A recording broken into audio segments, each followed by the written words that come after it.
Bismillahir Rahmanir Rahim. Alhamdulillahi Rabbil Alameen. Wassalatu wassalamu ala ashrafil anbiya wal mursalin.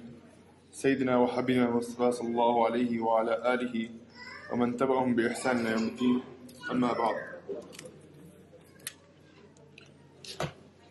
وعن أبي رقية تميم بن أوس الداري رضي الله تعالى عنه أن النبي صلى الله عليه وسلم قلنا أن النبي صلى الله عليه وسلم قال الدين النصيحة. قلنا لمن؟ قال لله ولكتابه ولرسوله ولأئمة المسلمين وآمتهم. رواه الإمام مسلم. بسم الله الرحمن الرحيم. Today's hadith we actually started last week, but because we weren't able to finish the subject, inshallah we will be carrying on with it this week. This hadith once again is narrated on the authenticity of Tamim bin Dari radiallahu ta'ala. Tamim Dari radiallahu ta'ala is the same sahabi who comes to Rasulullah sallallahu alayhi wa sallam, and he tells Rasulullah sallallahu alayhi wa sallam about his journey, where in his journey he meets with a person who claims to be jassasa, to be a spy. And then he tells Tamim Dari that, look, there is someone in the monastery who really wants to meet you. Go inside the monastery, meet this person. When Tamim Dari goes into the monastery, the person there, Tamim Dari asks him, who are you? And this person, he sees that this person is shackled up, he's tied up, that his hands are shackled to his throat and his feet are shackled back to the wall. And he says, look, I'll tell you who I am, but at first I have some questions. And he began to ask Tamim Dari a series of questions. He asks that you're on a certain place in the body of water. Is there still water there? When Tamim Dari says, yes, there's water there, he says, soon there'll be a time will come that the water will dry up. Then he said that you're on a certain land. Are there trees there? And do those trees bear fruit? Tamim Dari said, yes, those trees do bear fruit. And then like this, he gives, he asks a couple of questions. And then finally he asked Tamim Dari that what about the Prophet of the illiterate? The Prophet of the illiterate, as he came from Mecca and he went to Medina Munawwara. And Tamim Dari, he describes, yes, he came from Mecca and he went to Mecca. He asked, how do his people deal with him? He said they opposed him and they kicked him out of his land. They dealt with him with harshness. And then this man says that, look, if they follow him, that'll be better for him. He says, as in me, he goes, Ana Dajjal. I am the Antichrist, I am Dajjal. And soon my time will come that I will be free and I will travel across the whole world. And we covered this last week, but just to recap it. And he says, I will enter every single city in a matter of 40 days. In a matter of 40 days, I will travel across the whole world. And my first day will be equivalent to a year. My second day will be equivalent to a month. My third day will be equivalent to a week. And from my fourth day all the way to the end, the remainder 37 days will be normal days.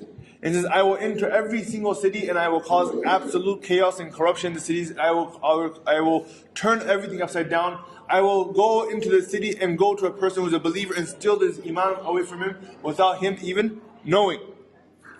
Except for two cities that I won't be able to enter to. And he says, one is Makkah to Mukarramah and the second is Taiba. Rasulullah sallallahu alayhi wa sallam, upon hearing this, he asked the companions that were sitting around, he goes, haven't I told you about all this? I warned you about these same things that Tamim bin Dari is saying right now. And he says, he had a staff in his hand, he hit his staff onto the ground, and he said, this right here, this is Taiba. This is Taiba, and Dajjal will not be able to come into Medina to Munawwara.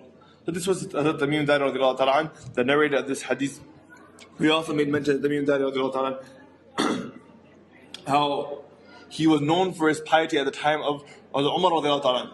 At the time of the Umar radiallahu ta'ala, once a volcano erupted outside Medina to Munawwara, and the fire came into Medina to Munawwara, and Umar radiallahu ta'ala, he went and said that have Tamim bin Dari come to me. And he said to Tamim that Tamim, put this fire out. And Tamim bin Dari said, how can I put this big fire out? Who am I to put this big fire out? He said, do you want? It's my order. And Tamim bin Dari said that I began to blow and wave with my hands. Because that's the best I could do, right? I began to blow and wave with my hands. And the fire began to return back to where it came from. Until it went back into the volcano. And as Umar upon seeing this, he says, لَيْسَ الْخَبْرُ كَالْمُعَايَنَةِ, that hearing it is not the same as actually seeing it. That I saw the piety of Tamim Dari, how special Tamim Dari is. And in this hadith, Tamim Dari says that I was with Rasulullah sallallahu alayhi wa sallam.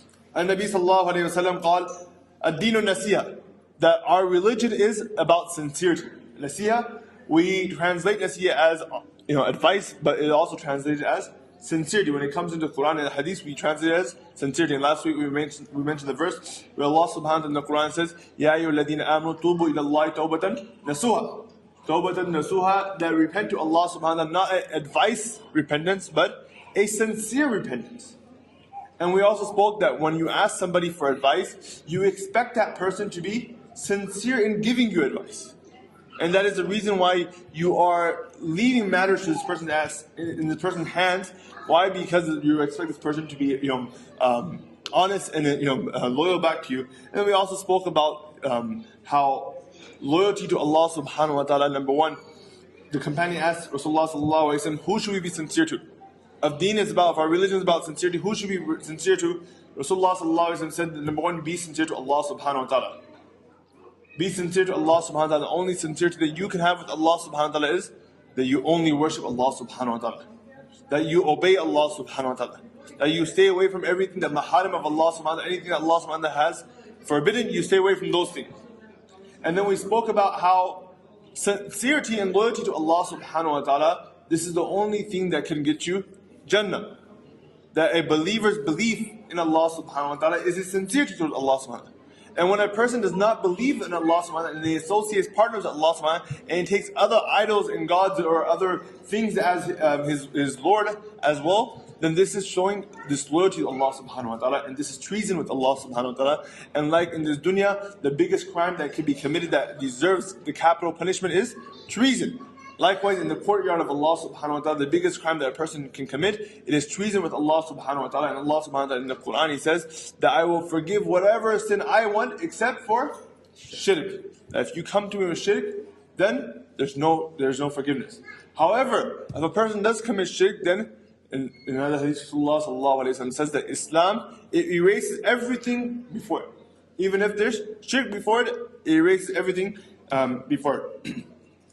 Then Rasulullah sallallahu alayhi wa sallam said, وَلِي كِتَابِهِ, that the second thing that you must be sincere to is the books of Allah subhanahu wa ta'ala, the Quran. And we spoke about how being sincere to the Quran is making a relationship and establishing a relationship with the Quran. Not that this is something that we periodically turn to, or we might read it when we have nothing else to do, or our relationship is extremely weak. But to be sincere to the Quran is like being sincere to a friend. Now our sincerity to a friend is that we're always in communication with that friend. That as soon as we wake up, we send that person a text. As soon as we get some time, we send that person a call. As soon as we get a bit more time, we would G-chat with that person. We have a communication throughout the day. And this is our sincerity with our friend. And if one day you wake up and your friend does not send you a text message, or you do not send a text message, immediately the other one goes, what happened? Is everything okay? Are you mad at me? What happened to our friendship? Likewise, our friendship with the Quran has to be somewhat similar. That there has to be a continuous relationship, and if that relationship breaks up, then you should feel uneasy, you should feel uncomfortable. Then we also said that, mentioned the hadith that I posted up here on the walls of the masjid, that your relationship in the Quran does not have to be that you read 1 juz or 3 juz or a large amount of Quran. But the most beloved acts to Allah subhanahu wa ta'ala are أَحَبُّ الْأَعْمَالِ إِلَى اللَّهِ أَدْوَمُهَا وَإِنْ قَلَّ. Or كما قال Rasulullah sallallahu alayhi wa sallam, that the most beloved action to Allah subhanahu wa ta'ala are the ones that are continuous, even though they are small. So forget about reading starting off by reading a 1 juz of the Quran. But if it's 1 page of the Quran or half a page of the Quran, then at least start that kind of relationship with the Quran. And slowly, our goal should be that we work, to a large amount. Today we read half a page. Read that much for a month until we're comfortable reading it, and then slowly increase couple lines, until we can reach that part where we can read Quran easily. Now you might think that in today's day and age, who has time like that? Okay, if I go into examples of our pious predecessors, the people that have left this dunya, and how much Quran they used to read. Okay? There are so many scholars that would read Quran, complete a single Quran daily. Okay? Complete 1 full Quran. I'm talking about from Al-Ham to An-Nas. from cover to cover every single day. Right? Now you might think that this is a one-off case. The Mawlana, Shaykh, this is a one-off case. Not everybody can do that. Right? Or it's the previous generation that they don't have the same distractions as we have. In today's generation, I know people that can do the same thing. Right? Sheikh Zakir, a scholar from Canada, right? When he was young, he used to come to Kentucky to do Tarawih. And while in Kentucky to do Tarawih, he used to read a single Quran every single day. Right? Now you might think, okay, that he's a Sheikh. Maybe he's a Hafiz as well. Right? So reading Quran for him might have been extremely easy, and he's a one-off case. I'll bring it a bit closer. I know a person who lives here in, again, it's not me, right? I'm not trying to make you think that, oh, it's me. It's not me. I'll make that clear from the beginning. I know a person that lives here in Chicago, in Morton Grove, who is not a Hafiz.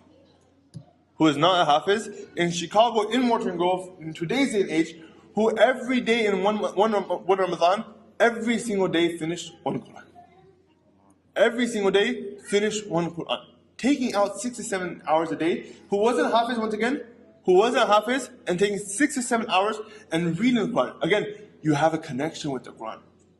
For us, just thinking about boggles our mind. How can somebody read so much Quran? How can somebody have such a connection with the Quran? We have that connection with other things. Right? We have that connection with our work. We have that connection with our social media. We have that connection with our games and different things that we have. But it's about priorities. What do you give priority to?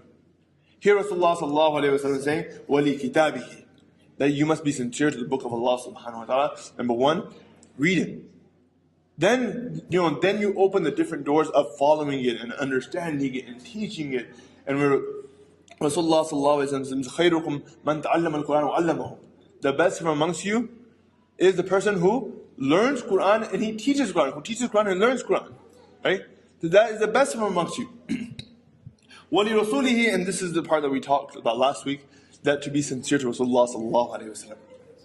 That Rasulullah sallallahu alayhi wa sallam, he says, "La yu'minu ahadukum hatta akunu ahabba ilayhi min walidihi wa walidihi wa nasi ajma'in."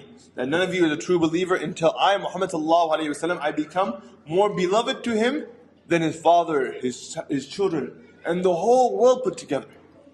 That I have to be more beloved to him, right? Is a part of our iman that we have a special love with Rasulullah sallallahu alaihi wasallam. And we spoke about this last week, how learning the life of Rasulullah sallallahu alaihi wasallam, that is the beginning steps of building this ishq, of building this muhabba, of building this love with Rasulullah sallallahu alaihi wasallam, of getting to know him, of getting to know what happened in this year of his life and what happened in that year of his life. And not beating on people that like sports. Again, I like sports myself. But we know so much about every single player. What year he got MVP, and what year he was drafted, and how many years he played in Memphis, and he played in Simeon before that. We know so much about them, about people that have never benefited us, that have never done anything for us. But Rasulullah sallallahu alaihi wasallam, a person that did everything for us in this dunya while he was alive, just to make sure that Islam reaches us. That he went through hardships, and when his daughter asked him that, "My father, why do you put yourself through this?" And he said, "Why? Because one day, from where the sun rises till the sun sets, I want to make sure every single house has the kalima la ilaha illallah in it. I want to make sure that the message of Allah subhanahu wa ta'ala reaches it. Then if they accept it or not accept it, that's different, but my mission is to make sure the message of Allah subhanahu wa ta'ala reaches into those houses." Then we spoke about how on the Day of Judgment, how Rasulullah sallallahu alayhi wa sallam, when the whole of mankind will go to one prophet, and then to another prophet, and then to another prophet, and we'll be tossed around after one prophet to another prophet. And the state will be that Rasulullah sallallahu alayhi wa sallam says, "Tuba," that the lucky person will be that person who will find place to put his feet on the ground on the Day of Judgment. It will be packed. Rasulullah sallallahu alayhi wa sallam used the analogy of a warrior or a hunter who packs his arrows and he puts every single last arrow as he can to make sure there's no space. Why? Because he won't know when he needs one more arrow. That this is how packed will be on the Day of Judgment. And while you'll be in that state, people will begin to sweat. And they will sweat according to their deeds. And some people will be, when they are resurrected, they'll be punished. Immediately before the Hisab Kitab happens, before Allah subhanahu wa ta'ala, they come from Allah subhanahu wa ta'ala, before Mizan, before the Arsh of Allah subhanahu wa ta'ala, before all of that, as soon as they are resurrected from the graves, they will immediately be punished. And while we're in that state, we will go to one prophet, to another prophet, to another prophet, and each prophet will give the same answer, nafsi, nafsi, nafsi, nafsi. I have to worry about myself. I have to worry about myself. But then when we go to Rasulullah sallallahu alayhi wasallam, my friend, is someone totally different. Is someone totally different. He's not like the other prophets. He's not like anybody else. When we go to this human being, he will say, forget about myself. It is ummati, ummati. It is my nation, it is my nation. It is Rasulullah sallallahu alayhi wasallam who will be on every single stage of the hereafter. That he will be at the mizan, at the scale of Allah subhanahu wa ta'ala. And he will make sure that our good deeds somehow outweigh our bad deeds. Somehow he'll try to make sure our good deeds outweigh our bad deeds. And then he will be at the arsh of Allah subhanahu wa ta'ala, the throne of Allah subhanahu wa ta'ala, in sajda, crying for us. We can't comprehend the love that Rasulullah sallallahu alaihi wasallam has. The love that Rasulullah sallallahu alaihi wasallam has for us. Because, for us, when we think about love, the two people who love us the most are our parents. Our father and our mother. When we think about love, these two people are the pedestal of love. The two human beings that will love us under any condition. We can be the worst of the dunya and our parents will love us. But if the pedestal of love of our parents, again, our parents love us absolutely out of this dunya. But in front of Rasulullah sallallahu alayhi wasallam, they are nothing. In front of the sacrifice of Rasulullah sallallahu alayhi wasallam, why? Because our parents actually saw us. But Rasulullah sallallahu alayhi wasallam, he hasn't even seen us. And neither have we seen Rasulullah sallallahu alayhi wasallam. In another hadith, Rasulullah sallallahu alayhi wasallam talks about his companions. And the companions asked, are we not your companions? He said, you are my companions, but my true companions are those that will come years later and who have never seen me, but yet they will believe me. Yet they'll believe in every single word I say, and yet they'll believe in me as a final messenger and the final prophet. So here Rasulullah sallallahu alayhi wa sallam says that وَلِي رَسُولِهِ, to be sincere to Rasulullah sallallahu alayhi wa sallam, to love Rasulullah sallallahu alayhi wa sallam, and to follow his sunnah. Right? To love Rasulullah sallallahu alayhi wa sallam, to follow his sunnah. Both of these things run side by side. When you love somebody, you want to be like that person. You want to copy that person and mimic that person. You ask any child, any young child, what do you want to be? And his first answer will be, as long as his child is still innocent, as long as his mind is still pure, he will say that I want to be exactly like my father. Why? Because the sifat of love that he has, the characteristic of love that he has, the relationship of love that he has. That he wants to mimic his father and be like his father. Why? Because he loves his father. And if we claim to love Rasulullah sallallahu alaihi wasallam, it's extremely important that we begin to adopt the sunnah of Rasulullah sallallahu alaihi wasallam into our lives. Now again, I'm not saying that adopt every single sunnah of Rasulullah sallallahu alaihi wasallam in your life from today, from tomorrow. Right? Why? Because Rasulullah sallallahu alaihi wasallam, another hadith says, "Ma qalla wa qafa khayrun mimman kathura alha." What is little but continuous and is sufficient, it is better than that which is a lot, but it brings you heedlessness. That today you do it, tomorrow that's it. But adopt small sunnahs into your life. Things that you know you could do. Then add on to that, as we said about reading Quran. Likewise with the sunnah of Rasulullah sallallahu alaihi wasallam, find a couple of sunnahs, some things that we already do in our life. Simple things that we already do in our life.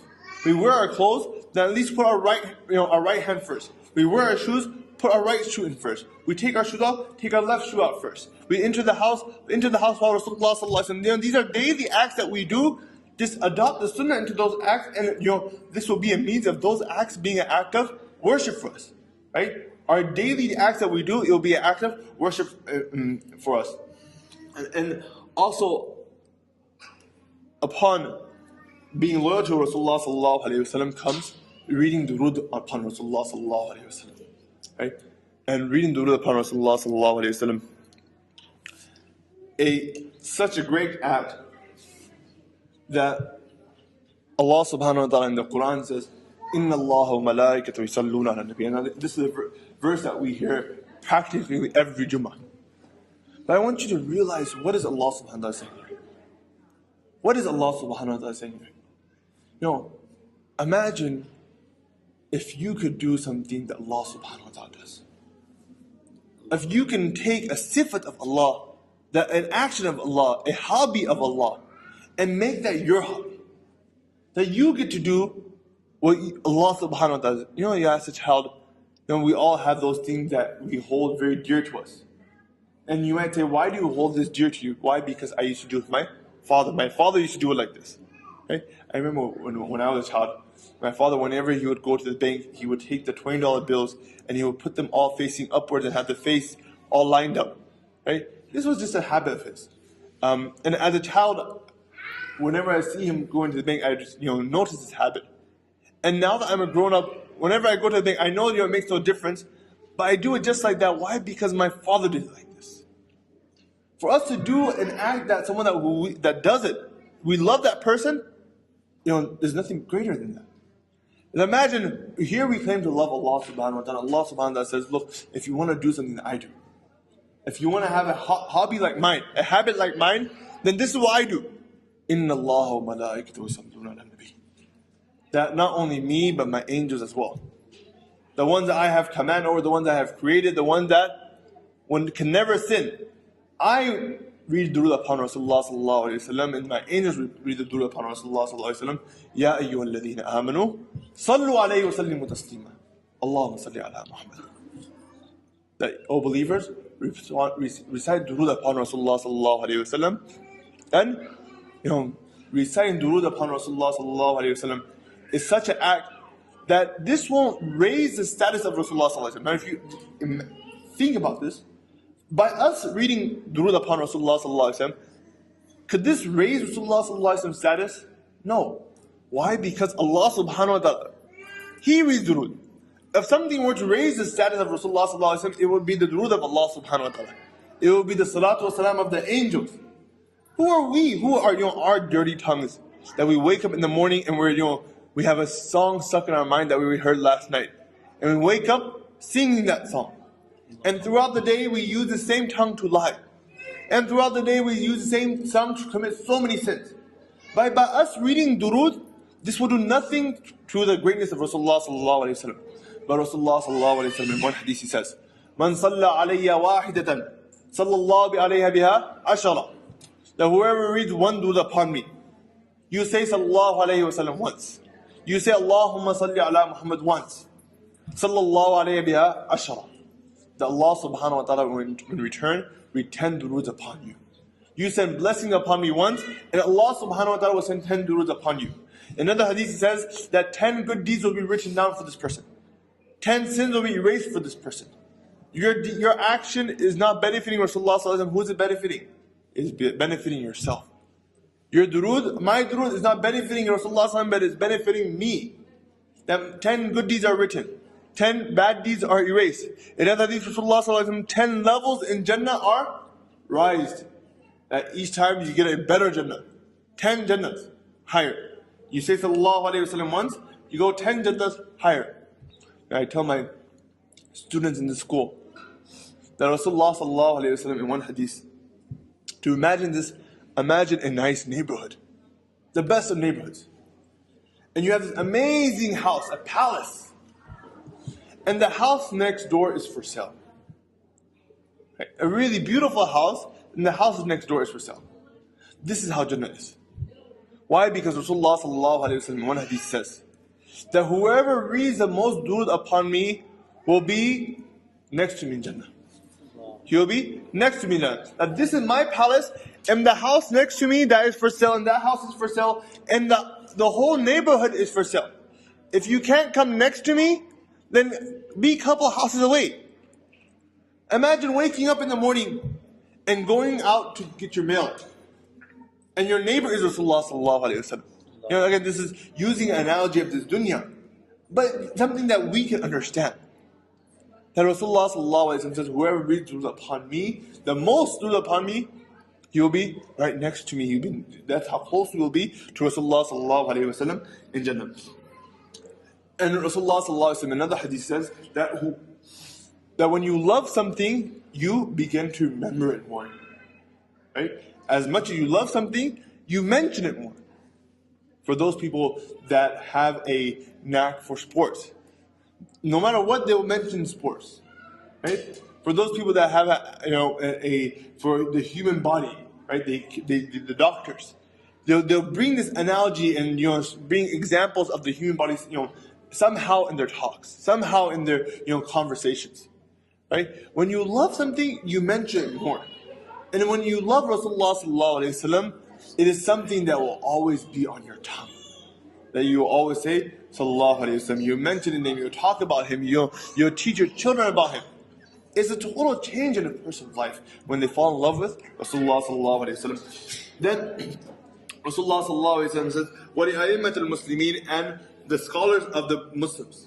Right? Sincerity, being sincere, is that you be sincere to the scholars of the Muslim. And being sincere to the scholars of the Muslim, we spoke about last week, it is to obey what they teach us. Anything that they teach us, that we learn from them. And anything that they give us, we obey it, even if it's not to our taste.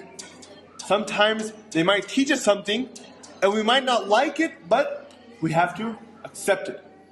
Right? Again, this is because of the knowledge that they have, the knowledge that they have of Rasulullah sallallahu alaihi wasallam, of the Quran, and this also includes that the leaders of the Muslims. Right?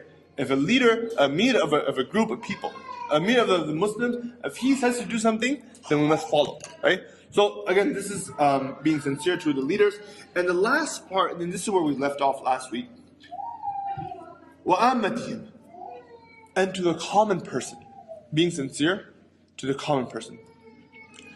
Another hadith narrated by Abu Sayyid al-Khudri radiyallahu ta'ala anhu, he says that سمعت رسول الله صلى الله عليه وسلم يقول من رأى منكم منكرا, whoever from amongst you sees something bad happening, if you see something wrong happening, فليغيره بيده, then you should stop it with your hands. فإن لم يستطع فبلسانه, if you cannot stop it with your hands, then you must stop it with your tongue. Say something, speak up. وإن لم يستطع, then if you can't do that, then the least is that you find it, that this is wrong in the heart, that you know that what's happening is wrong. وَذَلِكَ أَضَفُ الْإِيمَانِ, Rasulullah sallallahu alaihi wasallam, and that is the lowest stage of iman. That you don't stop it with your hands, you don't stop it with your tongue, but you find it wrong in your heart, but at least do that much. Now imagine, we come to a stage of our life that don't care, don't tell me, I don't care. Right? You do whatever you want. As long as it doesn't affect me, I don't want to know. This is the stage that we're at. Right? Forget about stopping somebody else. We close our eyes and we shut our eyes down. Rasulullah sallallahu alaihi wasallam, in one hadith, he makes mentions of the day of judgment, the final hour. And he says, when the final hour comes close, things will become really bad. That two people will openly commit zina. And the person who tells them and says, look, at least go behind the bushes, go behind the trees. This person who actually speaks up and is giving these people advice will be the Abu Bakr and Umar at that time. Allah. That's how much taqwa this person will have. The time will get extremely bad. But it is really important that you stick to it. That you recognize if something is happening wrong, you recognize that it's wrong. You don't let times tell you that it's okay. But what's wrong is what's wrong, and you speak out against it. You advise people against it. Another hadith, Rasulullah sallallahu alaihi wasallam, he says, on the day of judgment, this hadith, a friend of mine, Abdullah Wahid, Sheikh Abdullah Wahid, he's from Michigan, and he told me this hadith. And when he told me this hadith, I absolutely fell in love with this hadith. He says that the hadith narrated by in Bayhaqi, that Rasulullah sallallahu alaihi wasallam said that on the day of judgment, there will be a group of people that will have so much light and so much nur. And they will not be amongst the prophets or the martyrs. They won't be from the Anbiya or the Shuhada. And when they will come out and they'll have so much nur, that the Anbiya and the Shuhada will be envious against, to them. And look how much nur that they have. The Anbiya ﷺ will be envious to these people, and look how much nur that these people have. And the companions asked Rasulullah ﷺ, Ya Rasulullah, who are these people? Rasulullah ﷺ replied back that these people right here, they have a special quality. And their quality is that they make people love Allah subhanahu wa ta'ala, and they make Allah subhanahu wa ta'ala love people. And the companions asked, how is this possible? It makes sense that you make somebody love Allah. You remind a person of Allah. You tell a person about Allah's qualities. You tell a person about Allah's mercy. And then this person falls in love with Allah. The companions said, Ya Rasulullah, how is it possible that we can make Allah subhanahu wa ta'ala love somebody? Right? Rasulullah replied, by giving this person good advice. When you give a person good advice, he does good deeds. And when he does good deeds, he slowly becomes close to Allah subhanahu wa ta'ala until Allah subhanahu wa ta'ala turns around and loves him. So this hadith right here, again, what's his quality? What's the one quality this person has? That he gives advice. He gives advice, and by the advice, he reminds people of Allah subhanahu wa ta'ala. He makes people love Allah subhanahu wa ta'ala. But he makes them do good deeds, that Allah subhanahu wa ta'ala loves him. And what is his reward? That on the Day of Judgment, he will have a special nur, a special light, that the Anbiya ﷺ and the Shuhada will be envious of him. That they want a light and a nur like that. Now, the question is, how should a person give advice? Right? If we say that we should give advice, there are some etiquette of giving advice and how we should give advice. It's not correct to just speak out whenever, to speak out without thinking. But there is something called hikmah, wisdom. If advice given wrongly, at the wrong time, in the wrong manner, if you just give advice like that, most likely this advice will be rejected, it will not be taken. But there are ways to give advice. And one of the most important qualities about giving advice is that advice is given privately. Personal advice is given privately. When you see somebody making a mistake, instead of making a show out of that person and stopping him and correcting him in front of everybody, you take him to a side and you correct him. As Hassan and Hussein, the grandsons of Rasulullah sallallahu alaihi wasallam, they once saw a older gentleman or older companion doing wudu, and he was doing wudu, he wasn't doing correct. So they went to him and said, look, can you watch us do wudu and tell us if we're doing it right or wrong? And they began to do wudu in front of this person. And of course, they were the grandson of Rasulullah sallallahu alaihi wasallam. They grew up in a house of Fatima and Ali, right?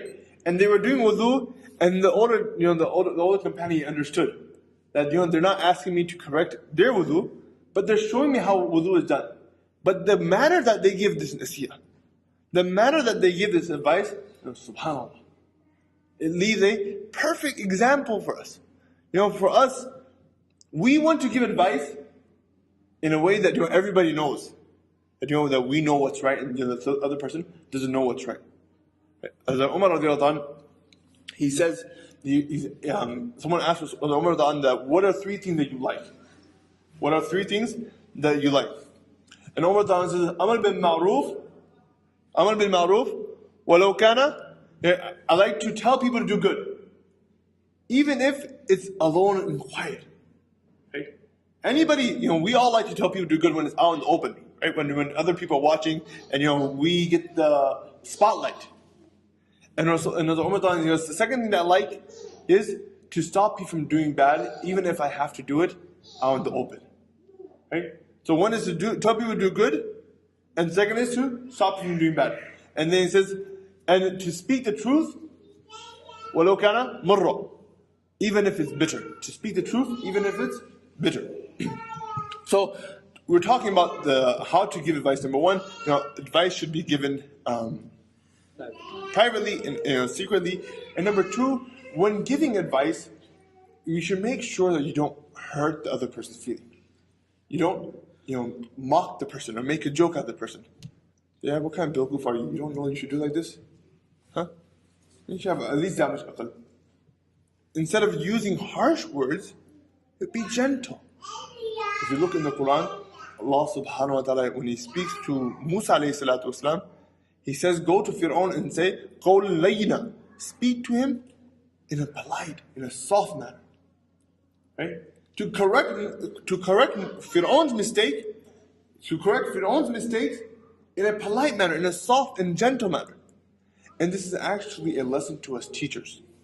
If you teach, then remember that you are no better than Musa alayhi salatu wasalam, and your students are no worse than Fir'aun. And if Musa alayhi salatu wasalam was commanded to speak, with love and with good characteristics, then you as a teacher, it's really important that you speak to your students in the same way possible. In the same way, with love and with humility. So when you correct a person, the second thing that's really important, first thing is out in the private, second thing is that you correct them and you make sure while you're correcting them, you don't offend them, right? If you offend somebody, then even no matter how gold your advice might be, how beneficial your advice might be for the person, they will immediately close their ears and they won't listen to a single word that you're saying. The third thing with advice, that a person should always seek the pleasure of Allah subhanahu wa ta'ala. The reason why we give advice, number one, we want good for our fellow Muslims. But at the same time, we should do it for the pleasure of Allah subhanahu wa ta'ala. And we spoke about the hadith previously, that إِنَّمَا الْأَعْمَالُ بِالنِّيَّاتِ, actions are based upon intentions. Even if done in privately, a person can have the wrong intentions of giving advice to impress a person who you're giving advice to. Forget about making a show, but impress the person that you're giving advice to, right? It's really important that you give advice for the sake of Allah subhanahu wa ta'ala. Another thing that's really important, that you choose the correct time to give advice. Right? There's always a time and place for something. When a person is emotional or going through a difficult time, maybe that might not be the best time. Maybe when things calm down a bit, and things are a bit more, when the person might be more patient, then you speak to the person, right? When he's hot and heated and he's really angry, maybe you should hold off on your advice there, just calm the person down, and then when the person is calm, you take the person to the side and you speak to him pleasantly. And the last etiquette of advice is, any advice that is given to you, if the advice goes against the teaching of Islam, then again that will not be followed. Now with this said, it's really important to remember that you must choose wisely who you seek advice from. You must choose wisely who you seek advice from. If you are seeking advice from somebody, it's like our body. We wouldn't go to anybody about our body except if they specialize in the human being body or their experience, right? If I have a pain in my shoulder, I'll go to somebody who's had a similar pain before, or I'll go to a doctor, right? I won't go to any random person that I'm having this pain, what should I do? And this random person, he will give his own remedy. And you want to have a couple of kebabs and have them samosa on top and do this and do that, right? This will not benefit. So, likewise, when we do it to our body, we go to the right people. And when we seek nasiyah for anything else, especially our deen, we must go to the right people. We must go to people that are learning. And you see this happen a lot in colleges and in universities, that they go to the counselors and they go to the school advisors. Whereas people have no idea what your religion is. They have no idea what your religion teaches. So it's really important that when you go to seek advice, you go to somebody who, one, has the knowledge, and number two, who is sincere to you. Who is sincere to you, who wants your khair, who wants your good, who wants your benefit, and not their benefit. And number two, if you are the person giving advice, it is important to remember that not always will your advice be accepted. Sometimes when giving mashura or opinion, your advice can be accepted, and your advice at times will not be accepted. And this is a part of giving mashura. Inshallah, we'll wrap up soon, but I wanted to speak about some other advice. One of the advice that Allah subhanahu wa ta'ala loved so much, Allah subhanahu wa ta'ala mentioned the advice in the Quran, was the advice of Luqman alayhi salatu wasalam to his son. Now, Luqman alayhi salatu wasalam, he makes advice to his son. But the first thing that I advise you, my son, the first thing that I advise you is that you do not associate partners with Allah subhanahu wa ta'ala. Don't commit shirk. And here Luqman alayhi salatu wasalam is teaching us that if you have friends that are shifting away from Islam, they are shifting away, and slowly, again, this might sound really bad, but we come to a day and age where we hear more and more about people leaving Islam, right? Because of the temptation that they have, and the stuff that surrounds us, the media that surrounds us, everything that surrounds us, it becomes very easy to na'udhu billah min dhalik, shift away from Islam. So Luqman alayhi salatu wasalam is basically telling us that the first person that really needs your advice, a friend in need is a friend indeed. The person that really needs your advice is somebody who is leaving Islam, who's having doubts about his religion, who's having doubts about his iman. And the second thing, Luqman alayhi salatu wasalam, he says that be respectful to your parents. That Allah subhanahu wa ta'ala makes mention that be righteous to your parents. And if your parents are not Muslims, then وَصَاحِبُهُمَا مَعْرُوفًا, that you have to deal with them correctly. And if they lead you away from Islam, then don't listen to them. But anything that that they're no more dealings, you should deal with them with respect. Now this right here, if you look at this, these parents are the ones, who are they? The ones that do not believe in Allah subhanahu wa ta'ala. What about that mother that reads Quran? What about that father that gives sadaqah? What about those parents that stand up and make dua for you at night? They definitely, they deserve our respect. And Allah subhanahu wa ta'ala, He'll question us about, if we respect our parents or not. Then, Luqman alayhi salatu wasalam, he speaks out to his son, and he says that, look, if there was something as small as a mustard seed, and it were to be in the desert, أو في السماء أو في الأرض يأتي بالله. Remember, no matter how small something might be, Allah subhanahu wa ta'ala knows exactly where it is. If it is a sin of yours, or if it's a good deed of yours, remember Allah subhanahu wa ta'ala, يأتي بالله, He has the capability to bring it. Then he said, أقم الصلاة, establish your prayers. Why? Because this is the first thing this is the thing that has our connection. Our connection with Allah subhanahu wa ta'ala, our daily reminder is that we pray Salah 5 times a day, and we don't go far out a couple of hours, that once again we have to remember Allah subhanahu wa ta'ala. And then we go a couple of hours, and once again we have to remember Allah subhanahu wa ta'ala. Why? Because if we don't establish Salah, and we go 4, 5, 6, 7 hours, or 12 hours, or 24 hours without remembering Allah subhanahu wa ta'ala, building connection with Allah subhanahu wa ta'ala, this will push us away from our Islam. It will push us away from our religion. So Luqman Islam is saying, Aqim as-salah, establish your prayers. Why? Because it's really important. And wa'mur bil ma'ruf, wanha 'anil munkar, and tell people to do good, and stop people from doing bad. Wasbir ala ma asabak. And when you tell people to do good, and you stop people from doing bad, then wait. Why? Because there will be a backlash. When I tell you that you want, do this, it's good for you. Immediately, who are you to tell me? You do yourself. Right? When you tell people to do good and stop people from doing bad, the reason why, because we get in such a habit of the opposite, of doing bad and staying away from good. That when somebody tells us to step out of our norm and step out of our habit, we feel alienated. Like, what's going on here? This shouldn't be how it is. And immediately our defense system goes up, and we attack the person back. Saying that, don't tell me. Who are you to teach me? Act upon yourself. Right? Wasbir ala ma asabik. And then if you tell people to do good and just stay away from doing bad, then wait for to be patient on what they do to you. And then Luqman alayhi salatu wasalam, he says, and do not frown at people out of pride, out of arrogance. That who is this person? Who is he? Does he know who I am? Does he know what kind of baller I am? Does he know how big I am? Does he know what kind of rich man I am? So Luqman he says, do not frown at people, do not turn your face towards people out of pride. And he says, do not وَلَا تَمْشِي فِي الْأَرْضِ مَرْحًا. Right? Do not walk on the face of this planet with pride. Why? Because when a person walks on the face of the planet, he does two things. When a person walks with pride, he does two things. He sticks his chest out and he sticks his neck out and he becomes big. And he stomps when he walks. Right? You see people that have this an ajib walk. Right? A walk of a person can tell a lot.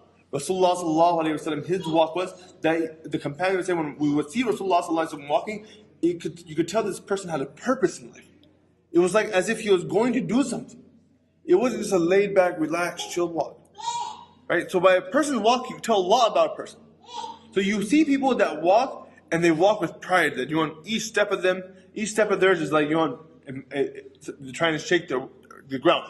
Right? Allah subhanahu wa ta'ala in the Quran, the Quran he says to his son that by walking with pride, you won't do two things. إِنَّكَ لَن تَخْلِقَ الْأَرْضِ. That you won't be able to split the ground. You can walk and you can stomp and jump as hard as you want on the ground, but you won't be able to split it. And وَلَن تَبْلُغَ الْجِبَالَ طُولًا. And by sticking your chest out and sticking your neck out, you won't become as big as the mountains. That there are other creations of Allah subhanahu wa ta'ala who you, insan, are as tiny ant in front of. And this was the advice of Luqman alayhi salatu wasalam. Then the advice of Rasulullah sallallahu alayhi wa sallam. Abu Dharr Ghifari radiallahu ta'ala, he comes to Rasulullah sallallahu alayhi wa sallam, he says to Rasulullah sallallahu alayhi wa sallam, Rasulullah, give me advice. Rasulullah sallallahu alayhi wa sallam says, Usi bi taqullah. The first thing I will advise you about is the taqwa of Allah subhanahu wa ta'ala, to fear Allah subhanahu wa ta'ala. According to Imam Shafi rahmatullahi alayhi, this is a condition of khutbah al-Jummah. This is a condition. Imam Shafi rahmatullahi alayhi, according to Imam Shafi rahmatullahi alayhi, that when a khatib does Jummah, he must say ittaqullah. He must remind people of to fear Allah subhanahu wa ta'ala. And if the khatib does not say it, his Jummah is not complete. Right? According to Imam Shafi, if the khatib does not fear people and remind people to fear Allah subhanahu wa ta'ala and be aware of Allah subhanahu wa ta'ala, then the Jummah khutbah is not complete. So Rasulullah sallallahu alayhi wa sallam, he tells Abu Dharr Ghifari, ittaqullah. Why? Because فَإِنَّ رَأْسُ الْأُمُورِ. Because it is the main thing. It is what our deen is established upon. Then he said, alaykum bitalawat al-Quran. Right? And I tell you that what else you have to do is you have to read Quran. And remember Allah subhanahu wa ta'ala. Why? Because it will be a guiding light for you. The remembrance of Allah subhanahu wa ta'ala and reading the tilawat of the Quran will be a guiding light for you. And then Abu Dharr Ghifari, he says to Rasulullah sallallahu alayhi wa sallam, Zidna, tell us some more. Tell me what more should I do? Give me some more advice. And Rasulullah sallallahu alayhi wa sallam, he says to Abu Dharr Ghifari, وَعَلَيْكُمْ بِطُولِ الصَّمْتِ. That take upon you to be quiet for long periods of time. Don't always talk. But the Khatib actually spoke about this in Jummah. In the second Jummah here, the Khatib spoke about this, that being quiet and peace and silence is something that we've lost. Why? Because as soon as we get home, TV's on. If the TV is not on, we're texting, or we're doing this, we're doing that. But to have peace and quiet and not to talk, Rasulullah sallallahu alaihi wasallam, he says, to be quiet for a long period of time. Then then Abu Dharr Ghifari asked Rasulullah, tell me more. Rasulullah sallallahu alaihi wasallam says, وَإِيَّاكُمْ, that beware of laughing too much. Beware of laughing too much. Why? Because the laughing too much, just like Rasulullah sallallahu alaihi wasallam, my companion said that whenever I saw Rasulullah sallallahu alaihi wasallam, he would be smiling. He would be smiling, not laughing, but he would be smiling. He always had a smile on his face. And Rasulullah sallallahu alaihi wasallam says that when a person laughs a lot, this does two things to him. Number one, it takes away the light from his face. The nur that he has on his face, it turns off this nur. Why? Because when a person laughs a lot, he forgets about what's important. He enjoys a good laughter and he forgets about where his destination is and what what his goals are and what really matters. And Rasulullah sallallahu alaihi wasallam says, وَتُمِيتُ قَلْبِ, and it also kills the heart. Laughing a lot, it kills the heart. Now again, there's a difference between smiling and laughing. Rasulullah sallallahu alaihi wasallam, he would smile. Rasulullah sallallahu alaihi wasallam, at times he would give a soft chuckle. but just bursting out loud and falling onto the ground, and rolling on the ground, and holding until laughing till your stomach hurts and your jaw hurts. Right? Again, Rasulullah sallallahu alaihi wasallam teaches us the opposite of this, right? That not to do this. Then Rasulullah sallallahu alaihi wasallam once again says, "Zidna, tell us more." Right? And Rasulullah sallallahu alaihi wasallam, he says that think about the people that have less than you, and do not think about the people that have more than you. Why? Because if you think about the people that have more than you, then you'll be ungrateful to everything that you have. If you think about his cars like this, and he has an S-Class, and he has a 7 Series, and in his house he has 2 floors, and he has so many garage, and he lives in this neighborhood, then whatever you have, you will immediately be ungrateful. You'll be ungrateful for the ni'mas of Allah subhanahu wa ta'ala has given you. Then Rasulullah sallallahu alayhi wa sallam, he says, we'll quickly move ahead. Rasulullah sallallahu alayhi wa sallam says that have a relationship with the poor people and spend time with them. One man came to Rasulullah sallallahu alayhi wa sallam and said, Rasulullah, my heart is dead. I don't feel any compassion. I don't feel any mercy on people. Rasulullah sallallahu alayhi wa sallam said that go and spend some time with the orphans. Take some time and go spend it with the orphans. Put your hand on their head. See how a day of their life is. So here Rasulullah sallallahu alaihi wasallam said, spend some time with the poor people. It's very easy to go to a rich friend's house, who has everything in their house and who has, different types of foods and different types of sofas and everything just really comfortable and relaxed. But Rasulullah sallallahu alaihi wasallam here is saying, spend some time with the poor people. Why? This will give you a realization of everything that you have, and give you a realization of, this is how people get by as well, that you don't need so much dunya. You don't need to chase after so much and more and more and more.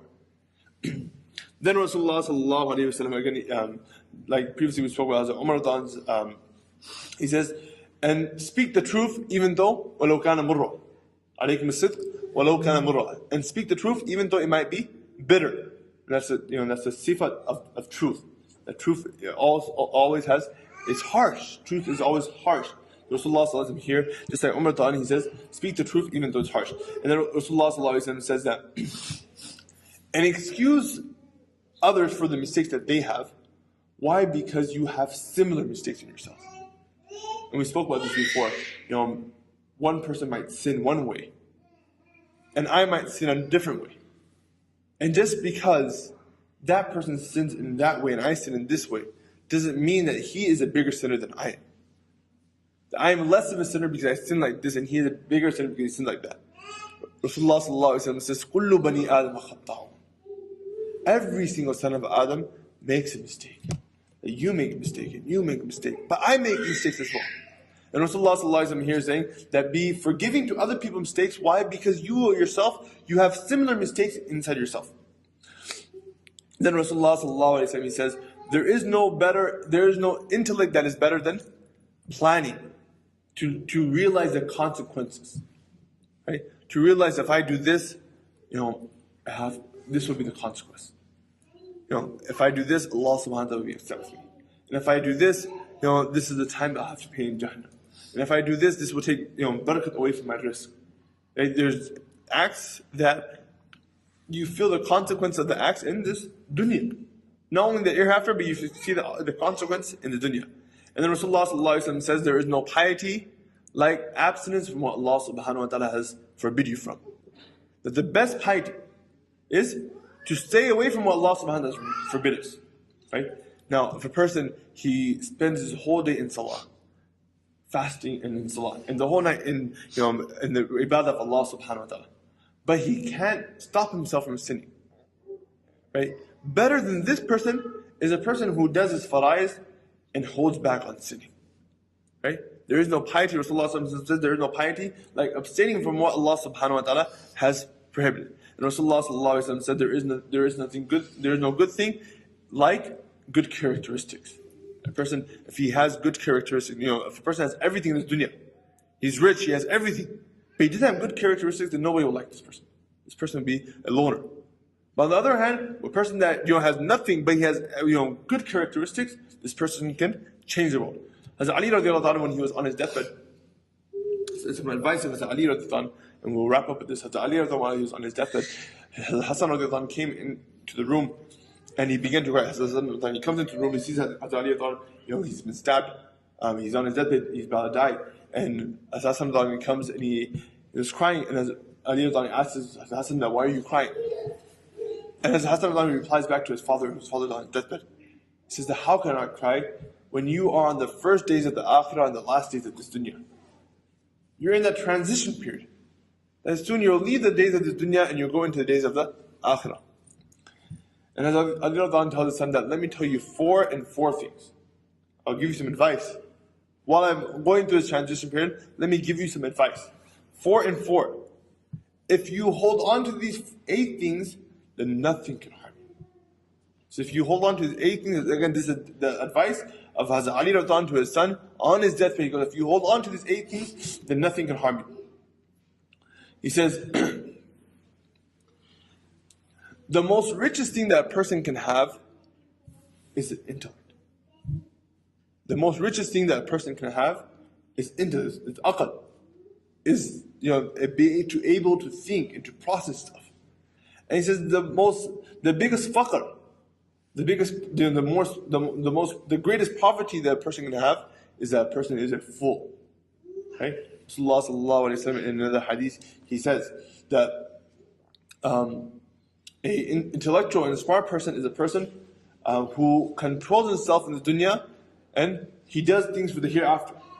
Right?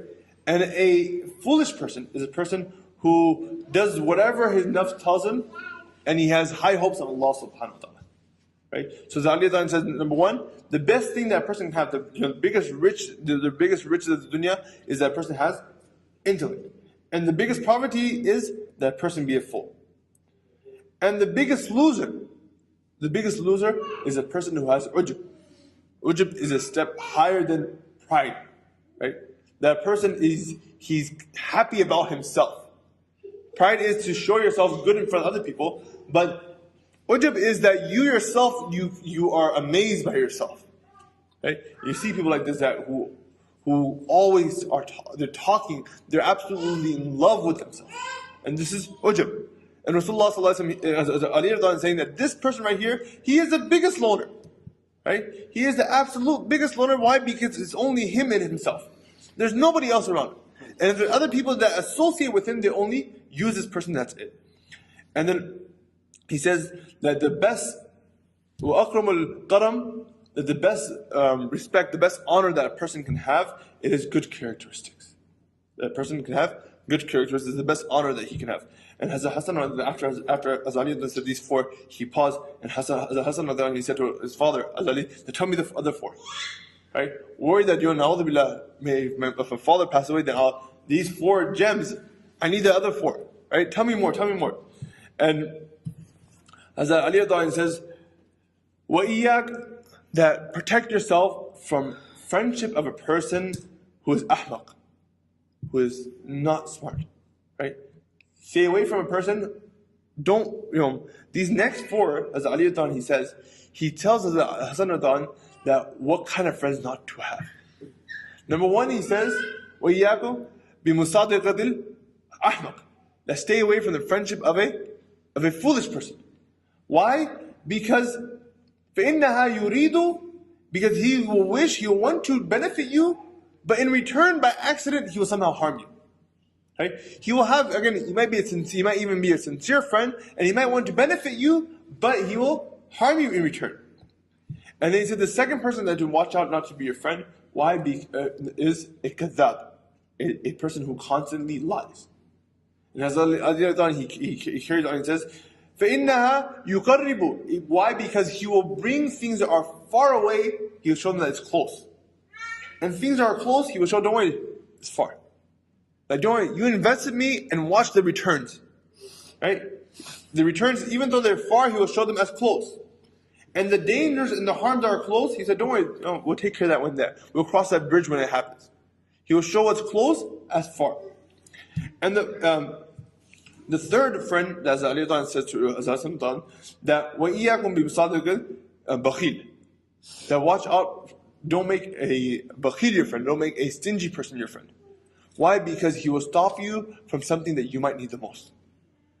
In another hadith, Rasulullah sallallahu alayhi wa sallam says that sadaqah, charity, a hidden charity, it gets rid of the anger of Allah subhanahu wa ta'ala. It gets rid of the anger of Allah subhanahu wa ta'ala. اتَّقُوا النَّارَ وَلَوْ بِشِرْكِ التَّمْرَةِ. Rasulullah sallallahu alayhi wa sallam says, stay away and protect yourself from the fire of Jahannam, even if it's by a small piece of date that you give in the path of Allah subhanahu wa ta'ala, that you give as a sadaqah. Right? The sadaqah erases the anger of Allah subhanahu wa ta'ala, and if you befriend a bakhil, if you befriend a stingy person, he will stop you from giving sadaqah. You say, why are you putting $5 in the box? Just put $1. Right? I just put a couple pennies. Right? He will show he will teach you to be stingy, whereas you'll be in desperate need of that sadaqah. You'll be in desperate need of calming the anger of Allah subhanahu wa ta'ala and cooling the anger of Allah subhanahu wa ta'ala down, and that is done through sadaqah. And the last, and again the final thing that we'll talk about, that he says that stay away from the friendship of a fajr. If a person who fajr is a person who openly commits sins. Right? One is a person commits sins. Again, we spoke about these, how every son of Adam we are weak. Allah subhanahu wa ta'ala فَأَلْهَمَهَا فُجُورَهَا وَتَقْوَاهَا. He's given us both capabilities. And that's what makes human beings so unique. It makes us better than the malaika. Because the malaika, they don't have the capability of doing both, they only have the capability of one. The human beings, we have the capability of doing both. We will try to do good, but sometimes we will slip and we'll do wrong. Right? So every human being, they slip and they make mistakes. But a fajr is a person who openly makes mistakes, who openly commits it, who has no shame, who has no haya, who has no modesty, and after committing a sin, he will go around and tell the world.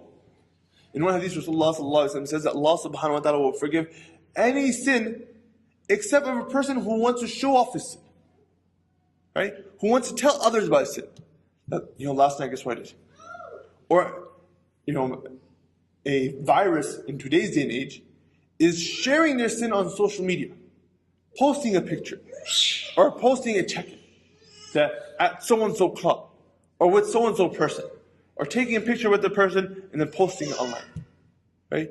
Telling the whole world, 1,000 people at once, that look, this is the sin that I'm committing. And when a person flaunts his sins, when a person expresses his sin and exposes his sins, this is like an open challenge to Allah subhanahu wa ta'ala.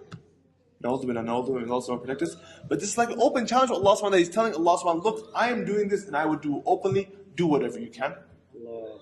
Do whatever you can. I'm going to do this, I'm going to do it openly. I'm going to go to certain clubs, I'm going to go to certain places, and I'm going to drink certain things, and I'm going to eat certain things. And I'm going to dance to certain songs, and I will, hold certain people. And you want to show that how much I do not care about what you have to think, I will take a picture and post it online. Right? This is what a fajr is. A fajr is somebody who commits sins openly. Scholars say that to read salah behind a fajr, that you have to repeat that salah. Right? A person who commits sins openly, that you have to repeat that salah. And as Ali Adhan, he says the reason why I want you to stay away from a fajr, because he will sell you for a dime. He will sell you for a dime. If he's not of Allah subhanahu wa ta'ala, then he won't. If he can't show any loyalty to Allah subhanahu wa ta'ala, if he doesn't care what Allah subhanahu wa ta'ala has to think about him, then why would he care what you have to think about him? Right? وَإِيَّاكُمْ بِمُصَادِقِ الْفَاجِرِ. Why? Because he will sell you for a dime. Again, this hadith, once again, is narrated by Mubeen Kamani, and he was a Sahabi who saw Dajjal. He says that Rasulullah sallallahu alaihi wasallam said, "Ad-din nasiya." The deen is about sincerity. We use the word sincerity, and we use the word for advice. And advice is seek from a person who is sincere from us. And the companion said that who should we be sincere to? And they said, number one, you be sincere. Rasulullah sallallahu alaihi wasallam said that you be sincere to Allah subhanahu wa ta'ala. And being sincere to Allah subhanahu wa ta'ala is believing in Allah subhanahu wa ta'ala, worshiping only worshiping Allah subhanahu wa ta'ala, not associating partners with Allah subhanahu wa ta'ala, obeying on the commandments of Allah subhanahu wa ta'ala, and staying away from anything that Allah subhanahu wa ta'ala has forbidden us, and to His books, that you believe in all of His books, especially the Quran, and you build a connection with the Quran and His Prophet, that you have a special love with Rasulullah sallallahu alaihi wasallam, and وَأَئِمَّةِ الْمُسْلِمِينَ, and the scholars of the believers, وَأَمَّتِهِمْ, and the common person. Rasulullah sallallahu alaihi wasallam said, لَا يُؤْمِنُ أَحَدُكُمْ حَتَّى يُحِبُّ لِيَقِيمَ مَا يُحِبُّ لِنَفْسِهِ. That none of you is a true believer until he loves for his brother what he loves for himself. That you give sincere and honest advice to your fellow Muslim brothers. Inshallah, next week, actually, we will not have class. Inshallah, I plan to travel to visit my parents, and the week after we will carry on. Inshallah. Jazakumullah khair. Assalamu alaikum wa rahmatullahi wa barakatuh.